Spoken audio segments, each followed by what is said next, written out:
শুভেন্দু অধিকারী এই মুহূর্তে রাজভবনের সামনে, তিনি তার গাড়িতে বসে আছেন, পুলিশের ব্যারিকেডের সামনে তার কনভয় আটকে গেছে। কোন দিকে যায় পরিস্থিতি, নজর থাকবে।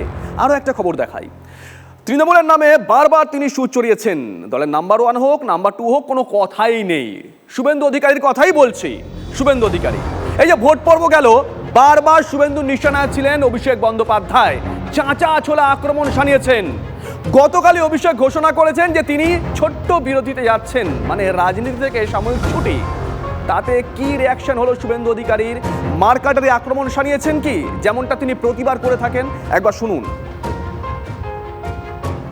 আন্দাজ করে বলা উচিত না ওনাদের মধ্যে কি হচ্ছে, কেন তিনি বিশ্রাম মানে লাগাতার প্রচার হয়তো করেছেন, ভোট সামলেছেন, তার জন্য উনি যাচ্ছেন, না ওনার চোখে একটা সমস্যা আছে সেটার জন্য চিকিৎসার জন্য যাচ্ছেন, না কিছুটা বিরতি নিচ্ছেন আবার নতুন করে ভাববেন, না অন্য কিছু, এগুলো যেটাই আমি বলি না কেন এটা আন্দাজে বলা হবে, এর কোনো প্রামাণ্য যুক্তি আমার কাছে থাকবে না।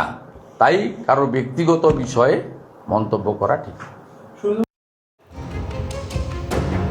কি বুঝলেন? এই যে একেবারেই নরম সুর, গরমাগরম আক্রমণ পুরোপুরি বাদ। শুভেন্দু অধিকারী কি তাহলে তার কৌশলটা পাল্টে ফেললেন? অভিষেকের ছোট বিরতি তার কাছে শুধুই ব্যক্তিগত বিষয়, রাজনৈতিক আক্রমণের ইস্যু নয়। দেখুন,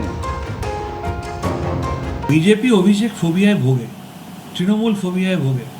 আজকে অভিষেক বন্দ্যোপাধ্যায়কে যেভাবে বারবার আক্রমণ করা হয়েছে সেন্ট্রাল এজেন্সি দিয়ে, অভিষেক বন্দ্যোপাধ্যায় বাঘের বাচ্চার মতো প্রমাণ করে দিয়েছেন যে মমতা ব্যানার্জিকে মাথায় রেখে তিনি বাংলায় তৃণমূলের সংগঠনকে যে জায়গায় পৌঁছে দিয়েছেন। এই জনগণের গর্জনের মধ্যে দিয়ে বাংলা বিরোধী বিজেপির বিসর্জন হয়েছে এবং আগামী দিনে বিজেপি প্রত্যেকটা নির্বাচনে গোহারা নাড়বে সেটা বুঝতে পেরে অভিষেক ফোবিয়ায় আতঙ্কগ্রস্ত ভারতীয় জনতা পার্টি তারা এখন প্রমাদ গুনছে নিজেদের দলটা টিকিয়ে রাখার আশঙ্কায়।